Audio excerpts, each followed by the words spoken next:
जय हिंद दोस्तों। स्वागत है आपके अपने परिवार रोजगार सारथी में। मैं राजेश कुमार। उम्मीद है आप लोग स्वस्थ और जिंदाबाद और ज़बरदस्त होंगे और अपने पेपरों की तैयारी बड़े ही जमकर कर रहे होंगे। तो जैसा कि आप लोग जानते हैं कि हम लोग क्या कर रहे हैं, हम लोग कर रहे हैं हिस्ट्री। ओके। और हिस्ट्री में हम लोग कहाँ तक पहुँच चुके थे भैया? तो हिस्ट्री में हम लोग पहुँच चुके थे कहाँ तक? पुर्तगाली तक पढ़ चुके थे हम लोग। पुर्तगालियों का कुछ भाग हम लोगों ने पढ़ना बाकी रह गया, जिसके जैसे कि उनके प्रभाव। तो हम लोग अब पुर्तगालियों के प्रभाव के बारे में पढ़ेंगे। तो हम लोग पुर्तगाली के प्रभाव के बारे में जानेंगे। पुर्तगालियों ने भारत पर जब आए तो उनका क्या प्रभाव पड़ा। जैसे कि हमने जाना था, पहले क्या जाना था कि पुर्तगाली कैसे भारत में आए, खोज करने निकले थे वो भारत की। तो पहले कहाँ पहुँच गए? पहले आ, जैसे कोलंबस बोले तो वो कहाँ पहुँच गया? वो यूएसए पहुँच गया। तो यूएसए की खोज कर दी उसने, जो जिसको डीसी के नाम से भी जानते हो। ओके। और फिर जब वो भारत आया, भारत कौन आया? भारत आया कौन? कोलंबस। भारत कोलंबस नहीं आया, भारत आया कौन? Vasco D gamma. Vasco D gamma जब भारत आया 1498 में, तो उसने खोज करी किसकी? भारत की। भारत की खोज करने का मैंने बताया कि भारत की खोज नहीं करी, क्या करा? भारतीय रास्ते की खोज करी थी। क्या किया था उसने? भारत आने के लिए समुद्री रास्ते की खोज करी, जिससे वो भारत आ सके। क्योंकि पहले क्या ना, समुद्री रास्ता बंद था। तो समुद्री रास्ता युद्ध के कारण मैंने बताया था कि उधर जो ईरान इराक की तरफ, वहाँ पे जब वो उनके युद्ध हुआ तो उसने रास्ता बंद कर दिया था उन लोगों ने कि यहाँ से आना जाना किसी का बंद बंद रहेगा, कोई आया जाएगा नहीं। तो जब बंद हो जाता है रास्ता, फिर वो लोग क्या करते हैं? फिर वो लोग करते हैं कि यार कोई ना कोई तो रास्ता ढूंढना पड़ेगा व्यापार के लिए। तो उन्होंने फिर क्या हो गया पता है? फिर उन्होंने समुद्री रास्ते की खोज करना चालू किया कि समुद्र से कोई रास्ता ढूंढते हैं। तो समुद्री रास्ता उनको बाद में मिला। तो वो वास्को डी गामा जो भारत आया, तो वो आया कलिकट बंदरगाह पर, जो कि केरल में स्थित है। उस समय राजा था जुमेरिन। जुमेरिन के शासनकाल में आया था। यहाँ तक हम लोग जान चुके थे, इसके और भी चीज़ों के बारे में हम लोग जान चुके थे। बट अब हम इनके क्या जानेंगे? जब पुर्तगाली आए उन्होंने शासन किया। हम क्या बात कर रहे थे? तो जब पुर्तगाली आए तो उन्होंने क्या प्रभाव भारत पे पड़े? उन्होंने अपना जब शासन किया तो उन्होंने अपने व्यापार किया, तो उस व्यापार से भारत पर उस चीज़ का क्या प्रभाव पड़ा कि वो लोग आए, क्या लेके आए, क्या लेके गए, क्या चीज़ उन्होंने उनकी देन है, हमें क्या उनसे प्राप्त हुआ है। तो बस सब चीज़ हम लोग जानेंगे, उनके प्रभाव, हमारे ऊपर क्या प्रभाव पड़े, हमने उनका कौन सा पहनावा अपनाया, उन्होंने हमारा कौन सा पहनावा अपनाया, उन्होंने हमसे क्या लिया, उनसे हमने क्या लिया। ये सब चीज़ें बात करेंगे हम लोग किसके बारे में? व्यापार के बारे में। तो चलिए शुरू करते हैं अपना टॉपिक व्यापार। इसमें हम अभी ये थोड़ा सा टॉपिक है, उसके बाद डच रहेगा जो थोड़ा सा टॉपिक है, ज़्यादा बड़ा टॉपिक नहीं है। उसके बाद जो बड़ा टॉपिक रहेगा वो रहेगा अंग्रेज। फिर हम जानेंगे अंग्रेजों के बारे में कि अंग्रेज वही व्यक्ति रहेंगे जो हम पर 200 वर्ष तक शासन किया उन लोगों ने। 200 वर्ष एक बहुत बड़ी, बोल सकते हैं बड़ी संख्या हो जाती है, जो किसी व्यक्ति के ऊपर शासन करे कोई दूसरा व्यक्ति, बड़ी। चलो कोई नहीं, खैर चलिए आते हैं विषय पर, जानते हैं क्या बात करें हम लोग? प्रभाव। तो इसका क्या बात हुई कि भारत पर, जो भारत था उस समय, अखंड भारत था उस समय, तो इसका क्या प्रभाव पड़ा? खंड भारत था तो इसका क्या प्रभाव पड़ा? जो पुर्तगाली आई थी, इनका क्या प्रभाव पड़ा भारत के ऊपर? पहली बात, प्रिंटिंग प्रेस की स्थापना करी। ये तो अच्छा प्रभाव था कि प्रिंटिंग प्रेस की स्थापना होगी भारत में। अब क्या हुआ? अब प्रिंटिंग प्रेस से पत्र बड़े छपने लगे, अब सब चीज़ें होने लगी। जैसे कि अभी आप देखते हैं हर जगह कि प्रिंट में छप के आता है, समान नेता को समान वोट दें, या फिर कुछ कुछ करके बहुत चीज़ें लिख के आती हैं, या फिर विज्ञापन आ जाता है, कोई सा विज्ञापन दे दिया जाता है जो दीवारों पे चिपका मिलता है, कहीं ना कहीं दीवार पे कहीं भी चिपका देते हैं विज्ञापन इधर उधर। तो वो विज्ञापन है किससे हुआ? प्रिंटिंग प्रेस की मदद से। ये अभी के समय में आना चालू हुआ, पर ये शुरुआत इसकी कब हो गई थी? 1556 में। कौन लेके आए थे प्रिंटिंग प्रेस को? ये पुर्तगाली लेके आए थे। कहाँ पर सबसे पहले प्रिंटिंग प्रेस स्थापित किया गया? तो वो किया गया था गूगल, कहाँ पे? गूगल नहीं, गोवा में। कहाँ पे? गोवा में स्थापित किया गया। ओके। अब बात करेंगे पहली चर्च पर। चर्च किसके लिए मानी जाती है? चर्च मानी जाती है ईसाई धर्म के लोगों के लिए। ओके। तो इन्होंने ये क्या, ये ईसाई धर्म के लोग थे, तो इन्होंने क्या किया? इन्होंने सबसे पहले चर्च कहाँ स्थापित करी? तो सबसे पहले जो चर्च स्थापित करी वो करी 1510 में। कहाँ करी भैया? 1510 में केरल में। 1510 में केरल में कहाँ पर करी? Sir Thomas church. कौन सी? Sir Thomas church. ये इन्होंने स्थापित करी। कहाँ पर करी? केरल में 1510 में। 1510 में केरल में। क्लियर याद है? ओके। बात करते ये लोग और भारत में क्या चीज़ लाए, कौन से फल लाए, कौन से सब्जियां लाए। तो भारत में ये लोग कौन कौन से फल एवं सब्जियां लेके आए हैं? चलिए, जैसे कि बात करें पपीता। हम जो पपीता खाते हैं, आप लोग जो पपीता खाते हैं, वो कौन लोग लेके आए? तो पपीता के जो खुद ये लोग लेके आए। कौन कौन? पुर्तगाली। बात करें अमरूद, अमरूद जो आप लोग खाते हैं वो कौन लेके आए? पुर्तगाली लेके आए।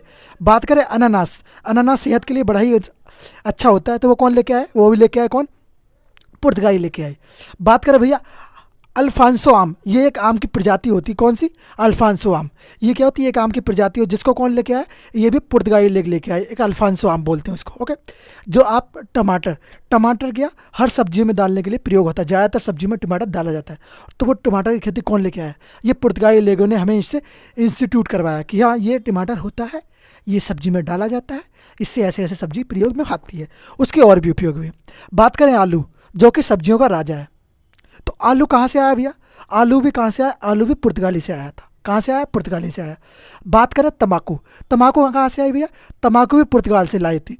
तम्बाकू का बोले कि सबसे पहले किसके शासनकाल में इसको इंस्टीट्यूट किया गया था? तो इसके किसके सामने दिखाया गया था? वो था अकबर। किसके सामने? अकबर के सामने। कौन लेके आया था? वार्नर। जब मैंने आपको बताया था कि ये लेके आया महाराज, ये लो बड़ा स्वाद अच्छा है इसका, चखो। तो महाराज ने चखा और अपने राज में करना चालू कर दिया। मैंने इसका प्रभाव भी बताया था, क्या नुकसान हुए थे वो भी बताया था, सब कुछ बताया था आपको। अगर नहीं पता तो अकबर वाली वीडियो आप लोग जाके चैनल पे देख सकते हैं। 2 वीडियो है, अकबर 1 और अकबर 2, 2 भाग में डिवाइड है, वहाँ से जाके देख सकते हैं। ओके। फिर ये हो गया। फिर बात की इन्होंने जहाज़ निर्माण। हम लोग जो अभी जहाज़, पानी के जो जहाज़ यूज़ करते हैं, वो जहाज़ का निर्माण कहाँ से हमें देखने को मिलता है? तो ये मिलता है कहाँ से? पुर्तगाल की तरफ से। कहाँ से? पुर्तगाल की तरफ से। जहाज़ निर्माण कला इन लोगों ने हमें दी है। कौन सी? जहाज़ निर्माण कला। बात करें भारत के स्वतंत्रता के समय, भारत जब स्वतंत्र हुआ तो उस समय इनका बॉर्सराय कौन था? क्योंकि सबसे बाद में गए थे जब पुर्तगाली, तो भारत से सबसे बाद में गए थे ना। कब गए थे? 1961 में गए थे, गोवा से। जो कि कब सैन्य प्रयास करा गए थे इनके ऊपर, सैन्य कार्रवाई करी गई, तब ये भगे। तो भगे जब, तो फिर क्या हुआ? भारत के स्वतंत्रता के समय बॉर्सराय, तो बॉर्सराय भी कौन था स्वतंत्रता के समय? तो बॉर्सराय था वॉन रूसा। वॉन रूसा कौन? वो रूसा। वो रूसा इस समय बॉर्सराय था। कौन? वो रूसा बॉर्सराय था। ओके। बात करें भैया अंतिम बॉर्सराय कौन रहा है? अंतिम बॉर्सराय कौन रहा है पुर्तगाल का? तो अंतिम बॉर्सराय कब रहा? तो अंतिम बॉर्सराय जो रहेगा जब जाएगा, तो जब स्वतंत्रता के समय तो ये था, जब स्वतंत्र तो भारत 1947 में हुआ है ना। तो जब ये लोग गए यहाँ से, तो गए तो 1961 में थे। तो जब ये लोग गए तो उस समय कौन था? किसको लग खदेड़ा भारत की सरकार ने? तो अंतिम वायसराय कौन था? 19 दिसंबर 1961। 19 दिसंबर 1961 में ये लोग कहाँ कहाँ शासन कर रहे थे उस समय?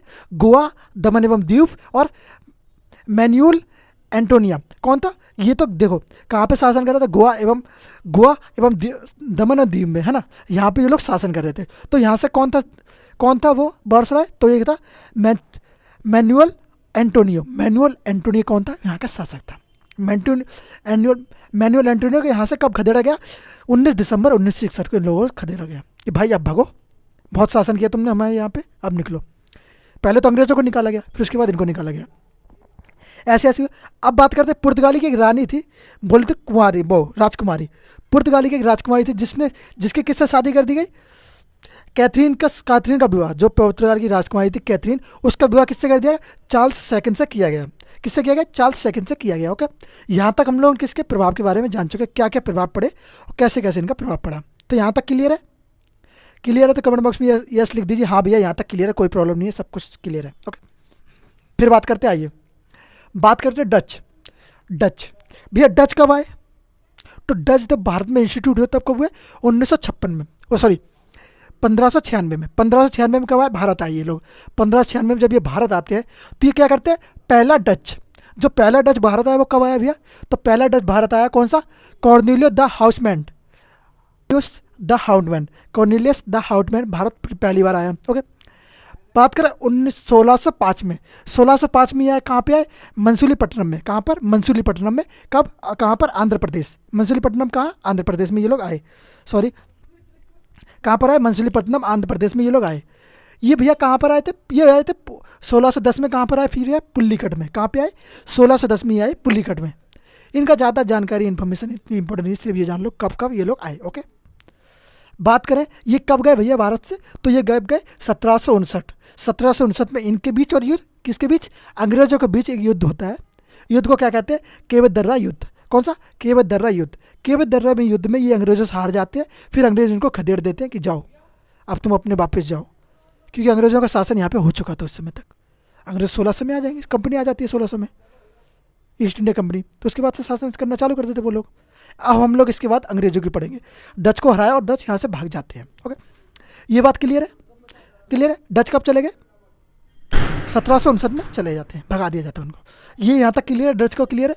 अब हम इसके बाद जानेंगे दूसरा जो हमारा महत्वपूर्ण पेपरों के पॉइंट ऑफ व्यू से महत्वपूर्ण है, कौन सा? अंग्रेज, पुर्तगाली, उसके बाद अंग्रेज। ये इतना महत्वपूर्ण नहीं था। अब हम जानेंगे अंग्रेज को कि अंग्रेज भारत कैसे आए और उन्होंने क्या क्या शासन किया। चलिए हम बात कर रहे थे किसके? हम लोग पुर्तगाली और डचों के बारे में जान चुके थे। अब आगे जानते हैं किसके बारे में? अंग्रेजों के बारे में, कि भारत में भैया अंग्रेज कैसे आए, अंग्रेजों ने हम पे शासन क्यों किया, कैसे किया, क्या ऐसे ही किसी ने शासन कर लेन दिया, किस कारण पर शासन किया इन लोगों ने। तो ये सब चीज़ हम लोग जानेंगे इसमें कि शासन किया कैसे, और हम तो जो महत्वपूर्ण प्रश्न पेपर में बनते हैं उन प्रश्नों को भी क्लियर करते चलेंगे। क्या बात हुई? चलिए बात करते हैं अंग्रेज। अंग्रेज हमारा टीचर टॉपिक, पहला हम लोग पुर्तगाली पढ़ चुके, डच पढ़ चुके, इसके बारे में डेनिश पढ़ेंगे। क्या हुआ कि जैसे कि बात करें अंग्रेज, तो ये कि इसके समकालीन, किसके समकालीन थे अंग्रेज? अंग्रेज क्या अकबर के समकालीन थे। किसके समकालीन? राजा अकबर के समकालीन थे। किसके? अकबर के समकालीन थे, जो कि मुगल वंश का शासक था, हुमायूं का पुत्र था। ओके, यहाँ तक हम लोग क्लियर थे। जब हम लोग मुगल वंश पढ़ रहे थे तब हम जानते थे। ओके, बात करें अंग्रेज। अंग्रेज भारत में आए कैसे, इन्होंने कैसे शासन किया? बात करते पहले, ये कंपनी के द्वारा भारत में प्रवेश किया। कैसे? EIC, east India company. इसको मैं EIC बोले तो चलेगा, कोई दिक्कत नहीं है ना। क्या हुआ? ईस्ट इंडिया कंपनी, एक बार समझ लीजिए, ये भारत में जब आए 1600 में, तो 1600 में जब ये भारत आते हैं तो ये कंपनी की स्थापना करते हैं। कौन सी कंपनी? ईस्ट इंडिया कंपनी की स्थापना करते हैं ये लोग। ईस्ट इंडिया कंपनी के द्वारा ये लोग क्या करते हैं? व्यापार को आदान प्रदान करते हैं। पर ये कंपनी स्थापित नहीं थी इनकी कहीं, ये लोग सिर्फ नाम से कंपनी चला रहे थे कि यहाँ से वहाँ तक व्यापार करना है हमें, तो एक कंपनी तो होनी चाहिए ना व्यापार करने के लिए, कोई ना कोई तो होना चाहिए। तो लोगों ने कंपनी स्थापित कर ली, पर इन लोगों ने कंपनी के द्वारा सत्ता हथियाने की कोशिश में आ गए ये लोग। इन्होंने चाहा कि यार सत्ता ही हथिया रहे थे यहाँ पे, तो और भी अच्छी बात रहेगी। तो ये धीरे धीरे बढ़ते हैं और धीरे धीरे किस प्रकार से सत्ता अपने हाथ में ले लेते हैं वो हम जानते हैं। चलिए, जैसे बात करें ईस्ट इंडिया कंपनी की स्थापना कैसे की, ओके, कैसे करी स्थापना। जैसे बात करें 24 अगस्त 1608 में, 24 अगस्त 1608 में ये क्या हुआ? ये तो 1600 में ये लोग भारत आए। ओके, जब आए तो उन्होंने नॉर्मल स्थापना करी, पर 24 अगस्त 1608 में इन्होंने क्या किया? सूरत आए ये लोग, और सूरत में क्या किया इन्होंने? सर थॉमस से रे की आदेश पर कारखाने स्थापित किए। यहाँ पे एक अंग्रेज था सर थॉमस, उसने आदेश दिए कि हम क्या करेंगे? हम कंपनी स्थापित करेंगे। तो उसके आदेश पर यहाँ पे कंपनियाँ स्थापित होना शुरू हो गई। अभी आप बोलोगे कि उसने आदेश दिया तो किसी ने रोका नहीं।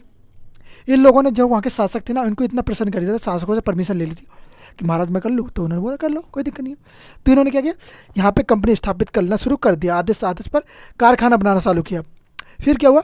जहाँ से ये लोग आए थे, कहाँ से? ब्रिटेन से ये लोग आए थे। तो ब्रिटेन की जो रानी थी एलिजाबेथ ने क्या किया? इन लोगों को 15 वर्ष का क्या किया? चार्टर इन तक दे दिया कि 15 वर्ष तक आप लोग व्यापार कर सकते हो भारत के साथ। इन लोगों ने सोचा 15 वर्ष तक तो व्यापार कम होगा। इन लोगों ने सोचा क्यों ना क्यों अपना ही पूरा आदेश जमा लूँ। तो इन लोगों ने क्या किया? पूर्व आदेश जारी किया। क्या? मोनोपोली। क्या किया? मोनोपोली अपनाई। मोनोपोली जब अपनाई तो क्या किया? 1609 में इन्होंने क्या किया? जो 1609 में चेम्स ने क्या किया? चार्टर अनिश्चितकालीन कर दिया। किसने किया? ये जो आया था, कौन आया था? ये जो एक व्यक्ति आया था, ये आया था सर थॉमस। इसने क्या किया? ये जेम्स था 1609 में जेम्स क्या करता है? चार्टर अधिनियम को अनिश्चित काल के लिए कर देता है कि अब कभी भी आप अपना सकते हो, अनिश्चित काल कर देता है। ओके, अनिश्चित काल की अनुमति दे दी इसने, अनिश्चित काल तक की अनुमति दे दी, किसी भी काल तक आप लोग यूज़ कर सकते हो। तो किसने अनुमति दी? चार्ल्स ने अनुमति दे दी। क्या हुआ यहाँ पे? आइए बात करते हैं 1611 में। 1611 में क्या हुआ? मिल्टन और पुर्तगालियों के बीच एक युद्ध होता है, स्वाली का युद्ध। कौन सा युद्ध? मिल्टन और पुर्तगालियों के बीच स्वाली का युद्ध। बोला तो अंग्रेजों और पुर्तगालियों के बीच एक युद्ध हुआ, जिसमें कौन सा युद्ध था? वो था स्वाली का युद्ध। स्वाली के युद्ध में क्या होता भैया कि स्वाली के युद्ध में क्या होता है कि युद्ध में अंग्रेज तो ताकतवर थे, उनकी रणनीति अलग अलग थी। तो उन्होंने क्या किया? पुर्तगाली को हरा दिया। पुर्तगाली को जब ये हरा देते तो फिर क्या करते हैं? इनकी एक राजकुमारी होती है जिसका नाम क्या होता है, वो हम नीचे पढ़ेंगे, पहले जान लेते हैं। जब ये हरा देते तो क्या करते हैं? पहले ये लोग फैक्ट्री स्थापित करते हैं। ये लोग पुर्तगाली को हराने के बाद, क्योंकि पुर्तगाली सब जगह स्थित थे उस समय, पुर्तगाली सब जगह स्थित थे और ज़्यादातर केरल और इन गोवा साइड एरिया में स्थित थे वो लोग। तो इन लोगों ने क्या किया? पहले इन लोगों को हराओ, जो पहले से स्थापित है उनको कमज़ोर करो, क्योंकि उनको पता था कि भारत के राजा तो वैसे ही कमज़ोर है, कुछ मजबूत थे, कुछ तो बुद्धिमानी थे और कुछ तो मदबुद्धि थे बोला जाए तो, जिन्होंने कुछ बुद्धि से काम लिया ही नहीं। जो आए सो दो परमिशन, सबको दे दो परमिशन, ले गया देश, हो गया। क्या हुआ फिर? पहली फैक्ट्री इन्होंने पहली फैक्ट्री कहाँ पे किया? 1611 में मंसूलीपट्टनम। कहाँ पे किया? मंसूलीपट्टनम में 1611 11 में कंपनी स्थापित करी, कंपनी स्थापित करी, फैक्ट्री स्थापित करी, बोला जाए फैक्ट्री स्थापित करी। तो क्या किया, वो अस्थायी तौर की फैक्ट्री थी, मतलब एक प्रकार से स्थायी नहीं थी, अस्थायी फैक्ट्री स्थापित करी। कब करी? 1611 में। बात करें 1613 में, 1613 में ये लोग क्या करते भैया, 1613 में, एक मिनट जरा, कहाँ है इसका ये,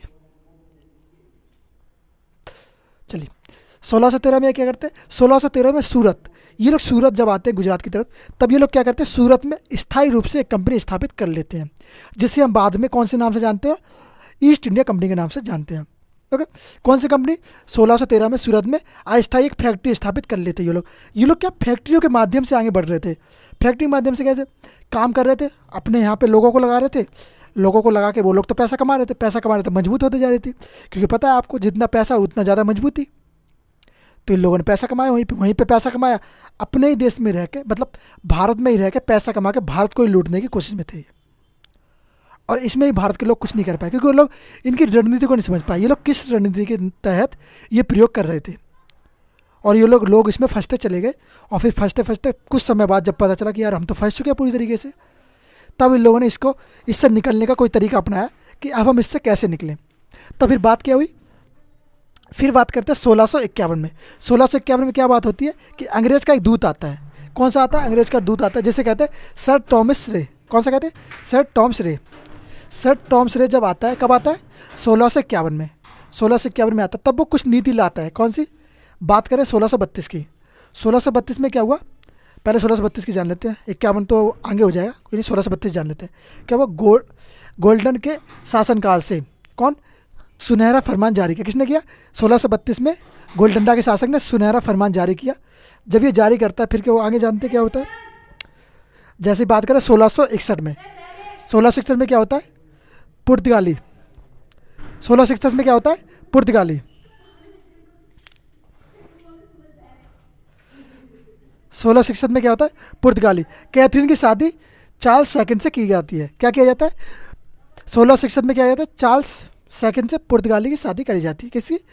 पुर्तगाली जो कैथरीन थी उसकी शादी चार्ल्स सेकंड से। मतलब इन दोनों का संबंध हो गया, किसका? अंग्रेज और पुर्तगालियों के बीच में एक संबंध स्थापित हो जाता है। यहाँ तक क्लियर? सबको क्लियर है? फिर आगे बढ़ते हैं और बात करते हैं हम लोग इनकी उद्देश्य नीति की, कि भैया ये लोग आए थे, शासन कर रहे थे, अब फैक्ट्री स्थापित करी।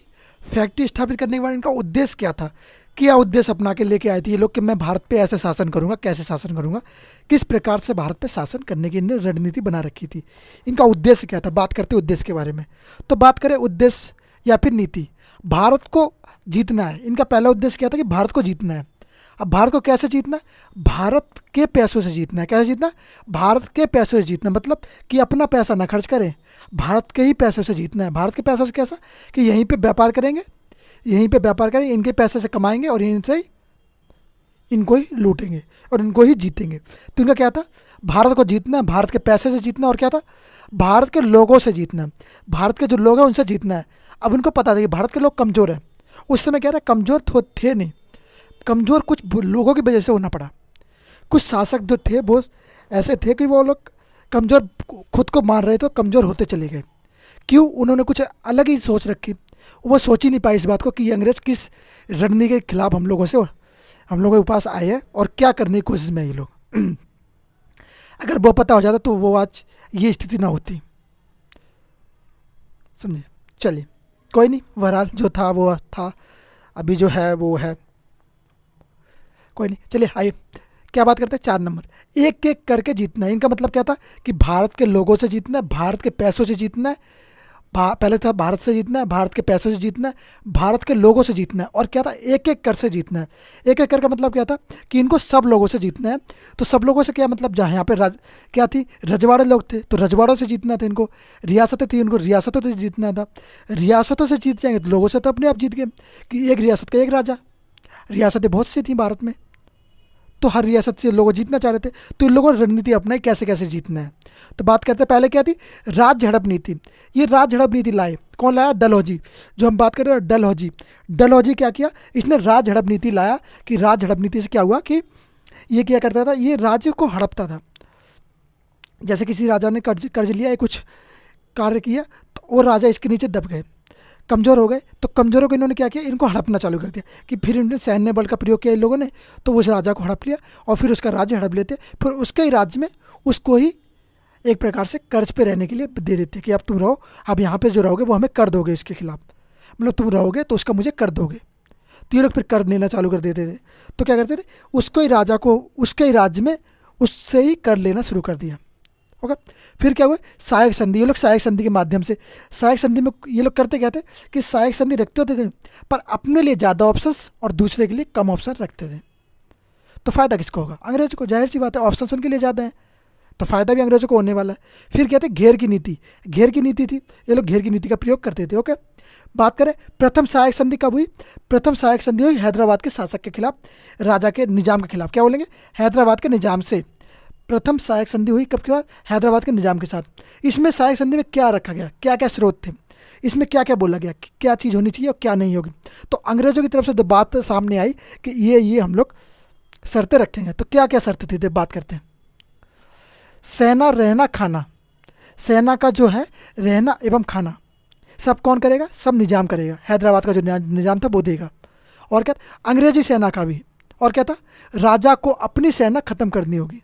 कहने का मतलब था कि राजा जो है वो अपनी सेना ख़त्म कर देगा, बाकी जो अंग्रेज जो सेना देंगे उन सेना को लेके उनको रहना होगा और वही सेना को वो लोग खाना पीना सब वही लोग करेंगे। कौन करेगा, निजाम करेगा। ओके, एक प्रकार से बोल रहा है कि मेरे आदमी रहेंगे तुम्हारे पास पर तुम उनका प्रयोग नहीं कर सकते, अपने आदमी का प्रयोग नहीं करोगे, मेरे आदमी को तो खिलाओगे तुम। कहने का मतलब ये है, देख लो भाई, आंतरिक मामलों में सेना हस्तक्षेप नहीं करेगी। कहने का मतलब क्या था कि आंतरिक जो मामले होंगे, मतलब अंदरूनी मामले होंगे, उनके अंदर सेना हस्तक्षेप नहीं करेगी। जब भैया सेना हस्तक्षेप नहीं करेगी तो वैसे ही शासन तो अंग्रेजों के हाथ में हो गया, क्योंकि सेना तो जब भी हस्तक्षेप करती है ना, कोई अगर लगता है कि सेना को हाँ ये कुछ गलत करने वाला है तो हस्तक्षेप कर देगी अंदर।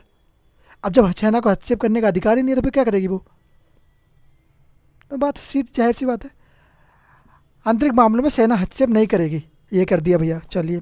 और क्या क्या, लेकिन क्या कहा, लेकिन कहा भारी किसी डच राजा से मिलने पर एक अंग्रेजी सेवा का सिपाही भी होगा। इन्होंने कहा कि अगर भारी किसी राजा से मिलोगे, कौन से, डच राजा से अगर तुम मिलोगे तो तुम्हारे साथ एक अंग्रेजी सिपाही जाएगा, अंग्रेजी सेना का जो सिपाही होगा वो तुम्हारे साथ एक जाएगा। क्यों भेजा इन्होंने, क्योंकि हो सकता है कि ये भारतीय जो है हैदराबाद के निजाम ये डचों के साथ मिलकर हमारे ऊपर हमला ना कर दें। तो इसलिए उन्होंने बोला कि अगर कोई रणनीति तुम बनाओगे तो तुम्हारे साथ हर समय हमारा एक सिपाही रहेगा, सरकारी सेवा का एक सिपाही रहेगा। तो उन्होंने ये रणनीति अपनाई कि ऐसे ऐसे इनको हराना है। तो ये तो होगी इनकी क्या बात हुई कि इन्होंने ये क्या शर्तें रख दी अंग्रेजों ने निजाम के सामने, निजाम को मानना पड़ा, बस न बेबस मानना पड़ा। ओके, फिर बात करते हैं 1668 में। 1668 में क्या होता भैया, 1668 में मुंबई को किराए पर दे दिया। क्या किया निजाम ने, अंग्रेजों ने क्या किया, मुंबई जो थी उसको किराए पे दे दिया। अपनी बाप की जागीर समझने लगे वो, क्या इनको किराए पे दे दो, तो मुंबई क्या किया इन्होंने, किराए पे दे दिया। बताओ। फिर बात आई 1717 में। 1717 में क्या हुआ, बंगाल को टैक्स कर लगा दिया। बंगाल जो था, बंगाल के ऊपर अंग्रेजों ने क्या किया, बंगाल के ऊपर टैक्स लगा दिया। टैक्स भैया कितना लगाया, तो बंगाल के ऊपर जो टैक्स लगाया था वो लगाया 3000 रुपये का टैक्स उस समय। कब, करीब 1700 की बात, 1717 में कितना टैक्स, 3000 रुपये का टैक्स लगाया। ओके, 3000 रुपये का टैक्स लगाया किसके खिलाफ, किसके ऊपर, बंगाल के ऊपर। ओके, और फिर क्या, ये किसने, ये मैग्ना कार्टा जारी किया, किसने जारी किया, ये किया था फारूक शेर ने। फारूक शेर ये अंग्रेजों के साथ मिल चुका था, तो इसने एक मैग्ना कार्टा जारी किया कि बंगाल पे कितना 3000 टैक्स लगेगा और 10,000 रुपये सूरत पर टैक्स लगाया जाएगा। सूरत पर कितना कर दिया, 10,000 रुपये कर दिया। और तो उसी समय आगे बढ़े तो 1633 में, इसको आगे लिखना था, यहाँ पर लिख दिया, कोई बात नहीं। 1633 में क्या किया, उड़ीसा पर क्या किया, 1633 में उड़ीसा पर भी कर लगा दिया उसने। ओके, फिर क्या हुआ, 1698 में क्या किया, फोर्ट विलियन पर गए ये लोग, क्या गए 1698 फोर्ट विलियन पर गए। ये थी अंग्रेज़ों के बारे में बात।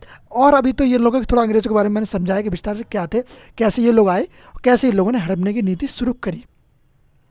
इसके बाद एक व्यक्ति और बचते, डेनिस को भी हम इसी में ख़त्म कर लेते। फिर उसके बाद फिर कोई नहीं बचेगा। फिर अंग्रेज़ों के बारे में बात करेंगे कि अंग्रेज़ कैसे कैसे आए, कैसे कैसे वो भारत में रहे, सब कुछ फिर अंग्रेज़ों के बारे में होने वाला है। एक लास्ट है डेनिस, उनको और निपटा लेते हैं, फिर उसके बाद आगे बढ़ते हैं। ओके, हमारे 2 टॉपिक और बच्चे कौन से, फ्रांसीसी एवं डेनिस। बड़े छोटे टॉपिक हैं, मैक्सिमम 2 मिनट के टॉपिक हैं बस। क्या है कि डेनिस। डेनिस कौन थे? डेनिस ने, ये एक विदेशी थे, विदेशी आए थे, मैंने आपको पूरा चार्ट बना के बनाया था कब कब ये लोग आए थे। तो आप लोग मुझे बताइए कमेंट बॉक्स में कब ये आए थे। आपको नहीं पता तो जाके एक बार वीडियो देखिए, यूरोपीय कंपनियों का आगमन। आप लोग सर्च करेंगे यूरोपियन कंपनी का आगमन बाय राजेश्वर हिस्ट्री, या फिर सर्च करना रोजगार सारथी हिस्ट्री, तो आपको वहाँ पे शो कर जाएगा, वहाँ से जाके देख लीजिएगा। ओके, क्या है? पहली फैक्ट्री, पहली फैक्ट्री इन्होंने कौन सी? न्यूट्रा कोबरा, न्यूट्रा कोबरा में स्थापित करी। कब करी? 1620 में, 1620 में। बस इनके बारे में इतना ही था और कुछ नहीं है, ज़्यादा जानकारी इतनी है पेपर के पॉइंट ऑफ व्यू से, बस कब फैक्ट्री स्थापित करी बस। फिर आते हैं फ्रांसीसी। फ्रांसीसी के बारे में ज़्यादा जानकारी नहीं है, इन्हें हम फ्रेंच भी कहते हैं। क्या कहते हैं? फ्रांसीसी को हम किस नाम से जानते हैं? फ्रेंच के नाम से भी जानते हैं। ओके, बात करें 1664 में, 1664 में क्या किया इन्होंने? कंपनी स्थापित करी। कब की? 1664 में कंपनी स्थापित करते हैं। राजा कौन थे? राजा था लुईस 14वां। इनमें क्या है ना, इनमें राजा का नाम कैसे, जैसे लुई 12वां, लुई 16वां, लुई 14वां, तो ऐसे राजा हुआ करते हैं। लुई 16वां, लुई, ये कौन था? लुई 14वां था। ओके, इसके समय पर हुआ। फिर कौन सा? इसका वित्त मंत्री कौन था इस समय? तो वित्त मंत्री का कोल बटलर। कौन? कोल बटलर। कौन? कोल बटलर वित्त मंत्री था। ओके, बात करें 1668 में, 1668 में क्या हुआ? पहली फैक्ट्री इन लोगों ने क्या किया? 1668 में पहली फैक्ट्री स्थापित करी। कहाँ करी? सूरत में इन्होंने अपनी पहली फैक्ट्री स्थापित करी कि अब हम फैक्ट्री भी खोलेंगे। पर भाई साहब फिर अंग्रेज आते हैं, वो भी इनके ऊपर पानी फेर देते हैं, फिर वो लोग अपना शासन करते हैं। तो अब हम क्या करेंगे? इतना हम लोग अंग्रेजों के बारे में, ये सब हम सबके बारे में डिटेल में थोड़ा जान लिया कि ये लोग कैसे कैसे आए। अब हम जो टॉपिक पढ़ेंगे वो अंग्रेज के बारे में पढ़ेंगे। अंग्रेजों ने कैसे शासन करना चालू किया, कैसे कैसे ये लोगों ने हड़प राज्य हड़प नीति अपनाई, और भी नीति ये लोग कैसे कैसे लाए। ओके, तो ये सब टॉपिक थे हमारे आज के, ख़त्म हो चुके हैं। और आप लोग विस्तार से पढ़ लीजिएगा, ध्यान से पढ़ लीजिएगा, क्योंकि दिमाग में फिट रहेगा तो अच्छा रहेगा। सारी चीज़ें समय कम है और चीज़ें ज़्यादा है, तो थोड़ा फोकस से पढ़िएगा। ओके, प्रैक्टिस से जरूर लेती रहिएगा। तो उम्मीद है वीडियो अच्छी लगी होगी और समझ में आएगा सारा। तो लाइक कीजिए, शेयर कीजिए, सब्सक्राइब कीजिए और अपने दोस्तों के पास ज़्यादा से ज़्यादा भेजिए। उम्मीद है अच्छी लगी होगी। मिलते हैं नेक्स्ट वीडियो में। जय हिंद, जय भारत, जय माता सरस्वती।